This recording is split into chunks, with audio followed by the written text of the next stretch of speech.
Welcome to Windy Night Stories. Tonight's story is by E.F. Benton. Mrs. Amworth. The village of Maxley, where last summer and autumn these strange events took place, lies on a heathery and pine-clad upland of Sussex. In all England you could not find a sweeter and saner situation. Should the wind blow from the south, it comes laden with the spices of the sea. To the east, high downs protect it from the inclemencies of March, and from the west and north the breezes which reach it travel over miles of aromatic forest and heather. The village itself is insignificant enough in point of population, but rich in amenities and beauty. Halfway down the single street, with its broad road and spacious areas of grass on each side, stands a little Norman church and the antique graveyard long disused. For the rest, there are a dozen small, sedate Georgian houses, red-bricked and long-windowed, each with a square of flower garden in front and an ampler strip behind. A score of shops and a couple of score of thatched cottages belonging to laborers on neighboring estates complete the entire cluster of its peaceful habitations.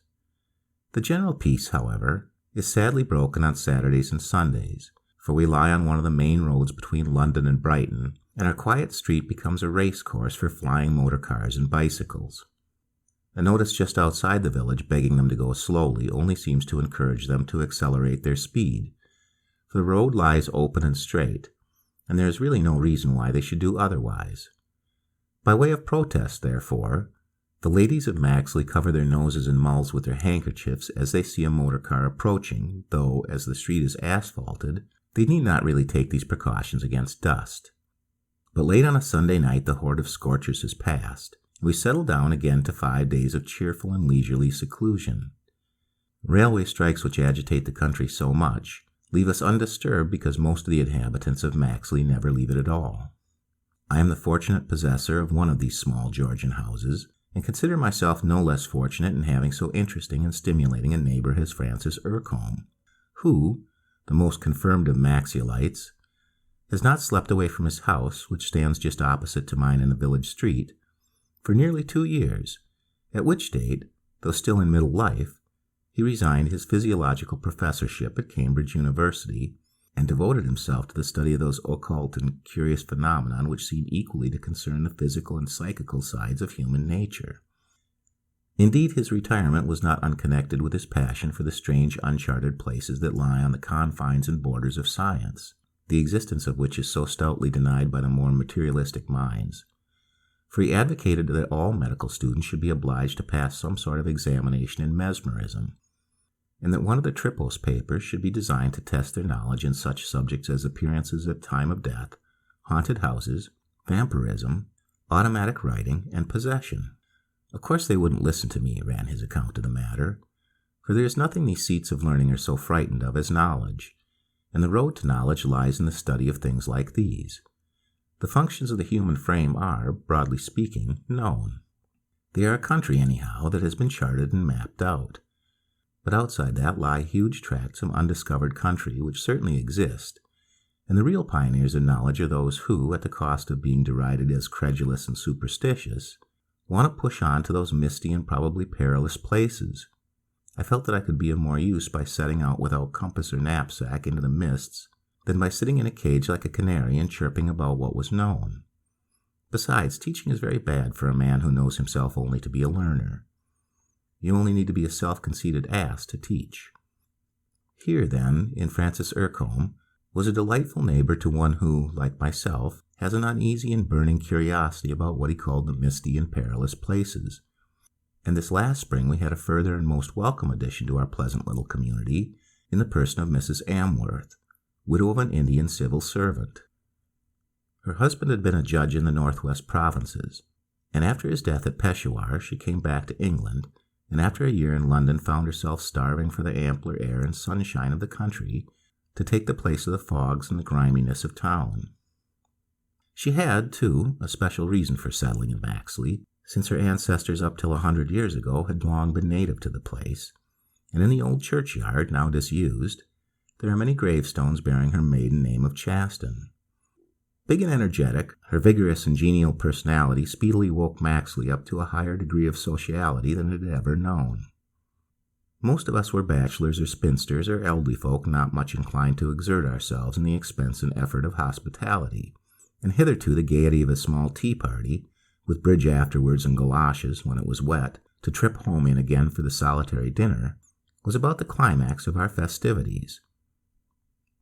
But Mrs. Amworth showed us a more gregarious way, and set an example of luncheon parties and little dinners which we began to follow.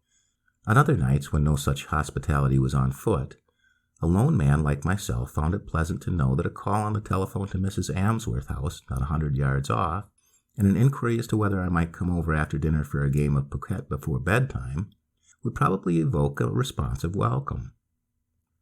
There she would be, with a comrade-like eagerness for companionship, and there was a glass of port and a cup of coffee and a cigarette and a game of piquet. She played the piano, too, in a free and exuberant manner, and had a charming voice and sang to her own accompaniment. And as the days grew long and the light lingered late, we played our game in her garden, which in the course of a few months she had turned from being a nursery for slugs and snails into a glowing patch of luxuriant blossoming. She was always cheerful and jolly.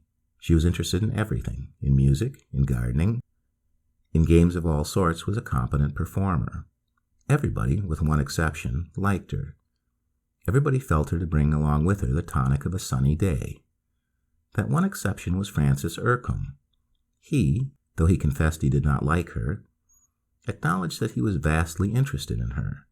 This always seemed strange to me, for pleasant and jovial as she was, I could see nothing in her that could call forth conjecture or intrigued surmise, so healthy and unmysterious a figure did she present. But of the genuineness of Ircum's interest there could be no doubt. One could see him watching and scrutinizing her.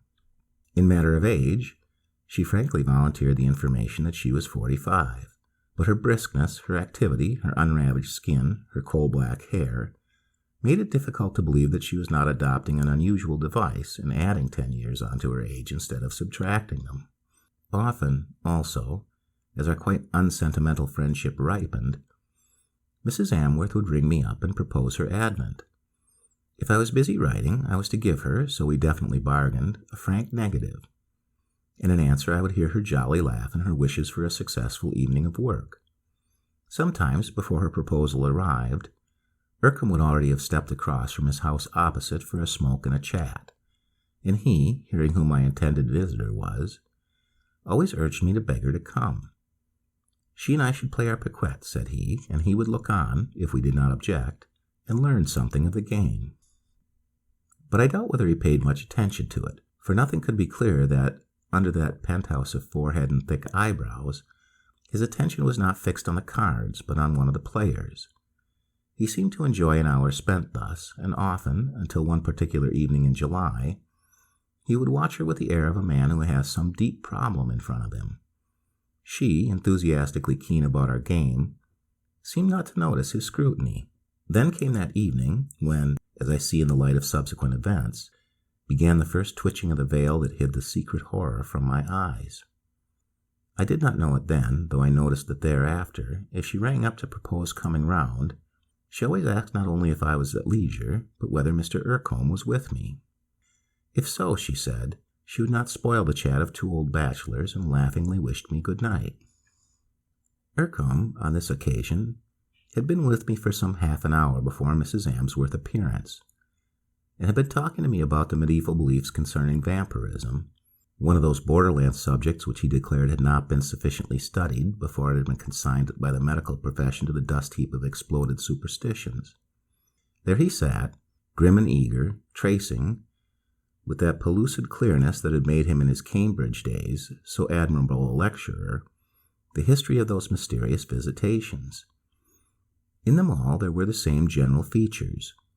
One of those ghoulish spirits took up its abode in a living man or woman, conferring supernatural powers of bat-like flight, and glutting itself with nocturnal blood feasts.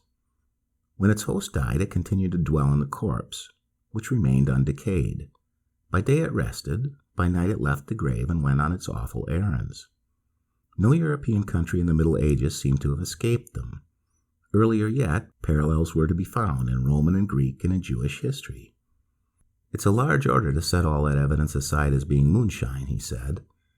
Hundreds of independent witnesses in many ages have testified to the occurrence of these phenomena, and there's no explanation known to me which covers all the facts. And if you feel inclined to say, well, then, if these are facts, do we not come across them now? There are two answers I can make to you. One is that there were diseases known in the Middle Ages, such as the Black Death, which were certainly extant then, and which have become extinct now. But for that reason, we do not assert that such diseases never existed. Just as the Black Death visited England and decimated the population of Norfolk, so here in this very district about 300 years ago, there was certainly an outbreak of vampirism, and Maxley was the center of it. My second answer is even more convincing, for I tell you that vampirism is by no means extinct now. An outbreak of it certainly occurred in India a year or two ago. At that moment I heard my knocker plied in the cheerful and peremptory manner in which Mrs. Amworth was accustomed to announce her arrival, and I went to the door to open it. "Come in at once," I said, "and save me from having my blood curdled. Mr. Ircum has been trying to alarm me." Instantly her vital, voluminous presence seemed to fill the room. "Ah, but how lovely," she said. "I delight in having my blood curdled. Go on with your ghost story, Mr. Ircum. I adore ghost stories." I saw that, as his habit was, he was intently observing her. "It wasn't a ghost story exactly," said he. "I was only telling our host how vampirism was not extinct yet. I was saying that there was an outbreak of it in India only a few years ago." There was a more than perceptible pause, and I saw that, if Ircum was observing her, she on her side was observing him with a fixed eye and parted mouth. Then her jolly laugh invaded the rather tense silence. "Oh, what a shame," she said. "You're not going to curdle my blood at all. Where did you pick up such a tale, Mr. Ircum? I have lived for years in India and never heard a rumor of such a thing. Some storyteller in the bazaars must have invented it. They are famous for that." I could see that Ircum was on the point of saying something further, but checked himself. "Ah, very likely it was that," he said. But something had disturbed our usual peaceable sociability that night, and something had damped Mrs. Amsworth's usual high spirits. She had no gusto for her piquet, and left after a couple of games. Ircum had been silent too. Indeed, he hardly spoke again till she departed. That was very unfortunate, he said, for the outbreak of a very mysterious disease, let us call it, took place at Peshawar, where she and her husband were. And— "Well?" I asked. "He was one of the victims of it," said he. Naturally, I had quite forgotten that when I spoke. The summer was unreasonably hot and rainless, and Maxley suffered much from drought, and also from a plague of big black night-flying gnats, the bite of which was very irritating and virulent. They came sailing in of an evening, settling on one's skin so quietly that one perceived nothing till the sharp stab announced that one had been bitten. They did not bite the hands or face, but chose always the neck and throat for their feeding ground, and most of us, as the poison spread, assumed a temporary goiter. Then about the middle of August appeared the first of those mysterious cases of illness which our local doctor attributed to the long-continued heat, coupled with the bite of these venomous insects. The patient was a boy of 16 or 17, the son of Mrs. Amsworth's gardener, and the symptoms were an anemic pallor and a languid prostration, accompanied by a great drowsiness and abnormal appetite. He had, too, on his throat 2 small punctures where, so Dr. Ross conjectured, one of these great gnats had bitten him. But the odd thing was that there was no swelling or inflammation round the place where he had been bitten. The heat at this time had begun to abate, but the cooler weather failed to restore him, and the boy, in spite of the quantity of good food which he had so ravenously swallowed, wasted away to a skin-clad skeleton. I met Dr. Ross in the street one afternoon about this time, and in answer to my inquiries about his patient, he said that he was afraid the boy was dying. The case, he confessed, completely puzzled him. Some obscure form of pernicious anemia was all he could suggest. But he wondered whether Mr. Ircum would consent to see the boy, on the chance of his being able to throw some new light on the case, and since Ircum was dining with me that night, I proposed to Dr. Ross to join us. He could not do this, but said he would look in later. When he came, Ircum at once consented to put his skill at the other's disposal, and together they went off at once. Thus being shorn of my sociable evening, I telephoned to Mrs. Amworth to know if I might inflict myself on her for an hour. Her answer was a welcoming affirmative, and between piquet and the music the hour lengthened itself into 2. She spoke of the boy who was lying so desperately and mysteriously ill, and told me that she had been often to see him, taking him nourishing and delicate food. But today, and her kind eyes moistened as she spoke, she was afraid she had paid her last visit. Knowing the antipathy between her and Ircum, I did not tell her that he had been called into consultation, and when I returned home she accompanied me to my door, for the sake of a breath of night air, and in order to borrow a magazine which contained an article on gardening which she wished to read. "Ah, this delicious night air," she said, luxuriously sniffing in the coolness. "Night air and gardening are the great tonics. There is nothing so stimulating as bare contact with rich Mother Earth. You are never so fresh as when you have been grubbing in the soil. Black hands, black nails, and boots covered with mud." She gave her great jovial laugh. "I'm a glutton for air and earth," she said. "Positively I look forward to death, for then I shall be buried and have the kind earth all round me. No leaden caskets for me, I have given explicit directions. But what shall I do about air? Well, I suppose one can't have everything. The magazine? 1,000 thanks. I will faithfully return it. Good night. Garden and keep your windows open, and you won't have anemia." "I always sleep with my windows open," said I. I went straight up to my bedroom, of which one of the windows looks out over the street, and as I undressed I thought I heard voices talking outside not far away. But I paid no particular attention, put out my lights, and falling asleep plunged into the depths of a most horrible dream. Distortedly suggested, no doubt, by my last words with Mrs. Amsworth. I dreamed that I woke, and found that both my bedroom windows were shut. Half suffocating, I dreamed that I sprang out of bed and went across to open them. The blind over the first was drawn down, and pulling it up, I saw, with the indescribable horror of incipient nightmare, Mrs. Amsworth's face suspended close to the pane in the darkness outside, nodding and smiling at me. Pulling down the blind again to keep that terror out, I rushed to the second window on the other side of the room, and there again was Mrs. Amsworth's face. Then the panic came upon me in full blast. Here I was suffocating in the airless room, and whichever window I opened, Mrs. Amsworth's face would float in, like those noiseless black gnats that bit before one was aware. The nightmare rose to the screaming point, and with strangled yells I awoke to find my room cool and quiet, with both windows open and blinds up, and a half moon high on its course, casting an oblong of tranquil light on the floor. But even when I lay awake, the horror persisted, and I lay tossing and turning. I must have slept long before the nightmare seized me, for now it was nearly day, and soon in the east the drowsy eyelids of morning began to lift. I was scarcely downstairs next morning, for after the dawn I slept late, when Ircum rang up to know if he might see me immediately. He came in, grim and preoccupied, and I noticed that he was pulling on a pipe which was not even filled. "I want your help," he said, "and so I must tell you first of all what happened last night. I went round with the little doctor to see his patient, and found him just alive, but scarcely more. I instantly diagnosed in my own mind what this anemia, unaccountable by any other explanation, meant. The boy is the prey of a vampire."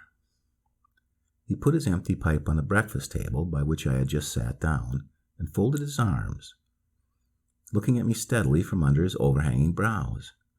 "Now about last night," he said. I insisted that he should be moved from his father's cottage to my house. As we were carrying him on a stretcher, whom should we meet but Mrs. Amworth? She expressed shocked surprise that we were moving him. Now why do you think she did that? With a start of horror, as I remembered my dream that night before, I felt an idea come into my mind so preposterous and unthinkable that I instantly turned it out again. "I haven't the smallest idea," I said. "Then listen while I tell you about what happened later." I put out all light in the bedroom where the boy lay and watched. One window was a little open, for I had forgotten to close it, and about midnight I heard something outside trying apparently to push it farther open. I guessed who it was. Yes, it was full 20 feet from the ground, and I peeped round the corner of the blind. Just outside was the face of Mrs. Amworth, and her hand was on the frame of the window. Very softly I crept close, and then banged the window down, and I think I just caught the tip of one of her fingers. "But it's impossible," I cried. "How could she be floating in the air like that? And what did she come for? Don't tell me such—" Once more, with closer grip, the remembrance of my nightmare seized me. "I am telling you what I saw," said he, "and all night long, until it was nearly day, she was fluttering outside like some terrible bat, trying to gain admittance. Now put together the various things I have told you."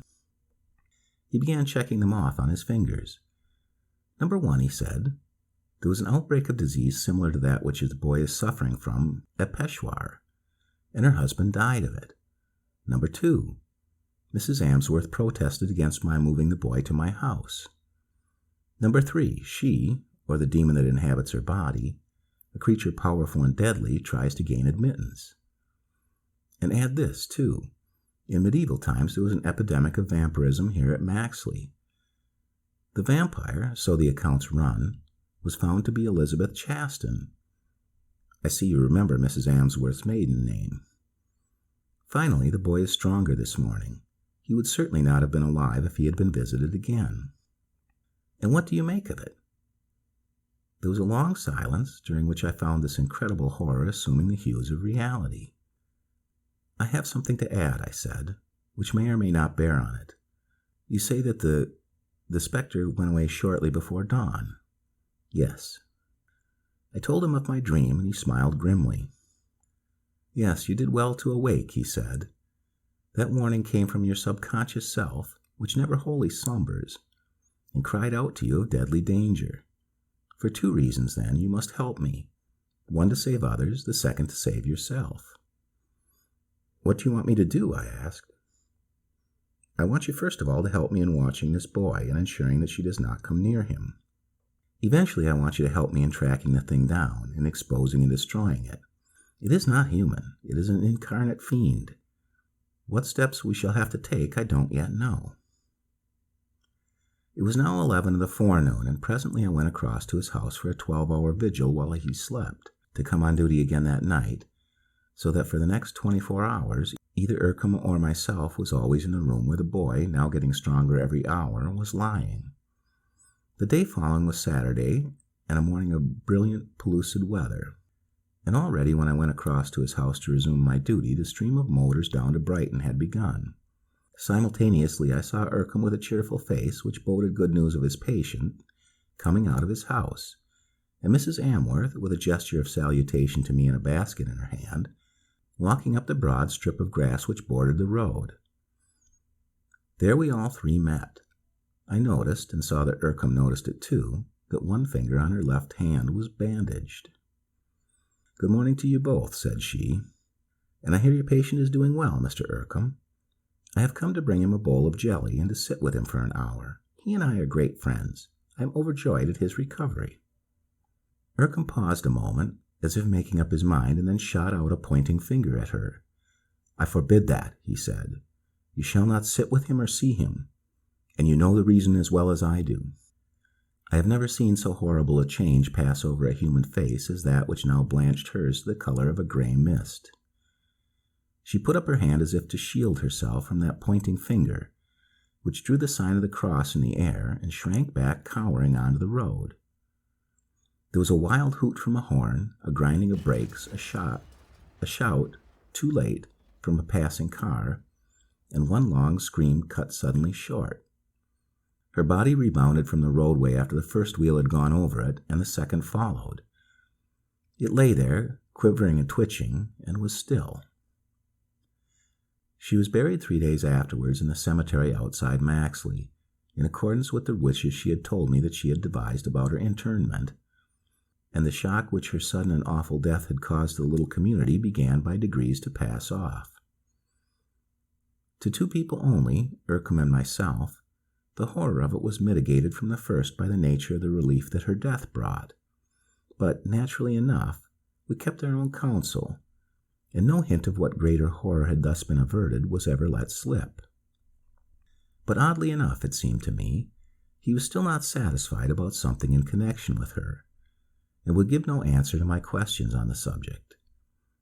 Then, as the days of a tranquil, mellow September and the October that followed began to drop away like the leaves of the yellowing trees, his uneasiness relaxed. But before the entry of November, the seeming tranquility broke into a hurricane. I had been dining one night at the far end of the village, and about 11 o'clock was walking home again. The moon was of an unusual brilliance, rendering all that it shone on as distinct as in some etching. I had just come opposite the house which Mrs. Amsworth had occupied, where there was a board up telling that it was to let, when I heard the click of her front gate, and next moment I saw, with a sudden chill and quaking of my very spirit, that she stood there. Her profile, vividly illuminated, was turned to me, and I could not be mistaken in my identification of her. She appeared not to see me. Indeed, the shadow of the yew hedge in front of her garden enveloped me in its blackness, and she went swiftly across the road and entered the gate of the house directly opposite. There I lost sight of her completely. My breath was coming in short pants as if I had been running, and now, indeed, I ran, with fearful backward glances along the 100 yards that separated me from my house in Ircum's. It was to his that my flying steps took me, and the next minute I was within. "What have you come to tell me?" he asked, "or shall I guess?" "You can't guess," said I. "No, it's no guess. She has come back, and you have seen her. Tell me about it." I gave him my story. "That's Major Pearsall's house," he said. "Come back with me there at once." "But what can we do?" I asked. "I have no idea. That's what we've got to find out." A minute later we were opposite the house. When I had passed it before, it was all dark. Now lights gleamed from a couple of windows upstairs. Even as we faced it, the front door opened, and the next moment Major Pearsall emerged from the gate. He saw us and stopped. "I'm on my way to Dr. Ross," he said quickly. "My wife has been taken suddenly ill. She had been in bed for an hour when I came upstairs, and I found her white as a ghost and utterly exhausted. She had been asleep, it seemed. But you will excuse me." "One moment, Major," said Ircum. "Was there any mark on her throat?" "How did you guess that?" said he. "There was. One of those beastly gnats must have bitten her twice there. She was streaming with blood." "And there's someone with her?" asked Ircum. "Yes, I roused her maid." He went off, and Ircum turned to me. "I know now what we have to do," he said. "Change your clothes, and I'll join you at your house." "What is it?" I asked. "I'll tell you on our way. We're going to the cemetery." He carried a pick, a shovel, and a screwdriver when he rejoined me, and wore around his shoulders a long coil of rope. As we walked, he gave me the outlines of the ghastly hour that lay before us. "What I have to tell you," he said, "will seem to you now too fantastic for credence. But before dawn we shall see whether it outstrips reality. By a most fortunate happening, you saw the spectre, the astral body, whatever you choose to call it, of Mrs. Amworth, going on its grisly business. And therefore, beyond a doubt, the vampire spirit which abode in her during life animates her again in death. That is not exceptional. Indeed, all these weeks since her death I have been expecting it. If I am right, we shall find her body undecayed and untouched by corruption." "But she has been dead nearly 2 months," said I. "If she had been dead 2 years, it would still be so, if the vampire has possession of her. So remember, whatever you see done, it will be done not to her, who in the natural course would now be feeding the grasses above her grave, but to a spirit of untold evil and malignancy, which gives a phantom life to her body." "But what shall I see done?" said I. "I will tell you. We know that now, at this moment, the vampire clad in her mortal semblance is out, dining out. But it must get back before dawn, and it will pass into the material form that lies in her grave. We must wait for that. And then with your help I shall dig up her body. If I am right, you will look on her as she was in life, with the full vigor of the dreadful nutrient she has received pulsing in her veins. And then, when dawn has come, and the vampire cannot leave the lair of her body, I shall strike her with this. and he pointed to his pick, through the heart, and she, who comes to life again only with the animation the fiend gives her, she and her hellish partner will be dead indeed. Then we must bury her again, delivered at last. We had come to the cemetery, and in the brightness of the moonshine there was no difficulty in identifying her grave. It lay some 20 yards from the small chapel, in the porch of which, obscured by shadow, we concealed ourselves. From there we had a clear and open side of the grave, and now we must wait until its infernal visitor returned home. The night was warm and windless, yet even if a freezing wind had been raging, I think I should have felt nothing of it, so intense was my preoccupation as to what the night and dawn would bring. There was a bell in the turret of the chapel that struck the quarters of the hour, and it amazed me to find how swiftly the chimes succeeded one another. The moon had long set, but a twilight of stars shone in a clear sky when 5 o'clock in the morning sounded from the turret.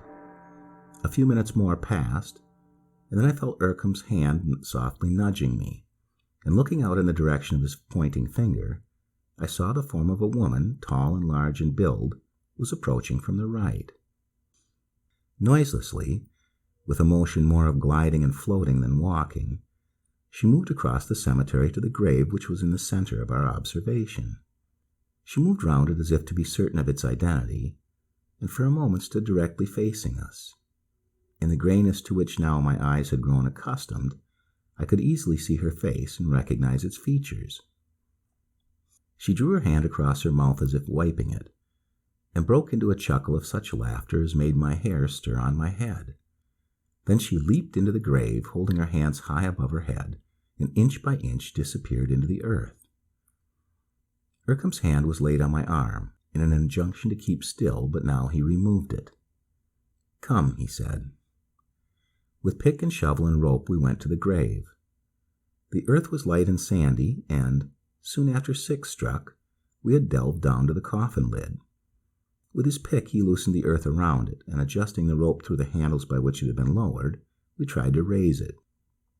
It was a long and laborious business, and the light had begun to herald day in the east before we had it out, and lying by the side of the grave. With his screwdriver he loosened the fastenings of the lid and slid it aside, and standing there we looked at the face of Mrs. Amworth.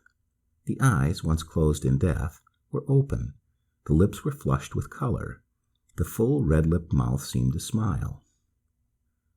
"One blow and it is all over," he said. "You need not look." Even as he spoke he took the pick again, and, laying the point of it on her left breast, measured his distance. Although I knew what was coming, I could not look away. He grasped the pick in both hands, raised it an inch or two for the taking of his aim, and then with full force brought it down on her breast.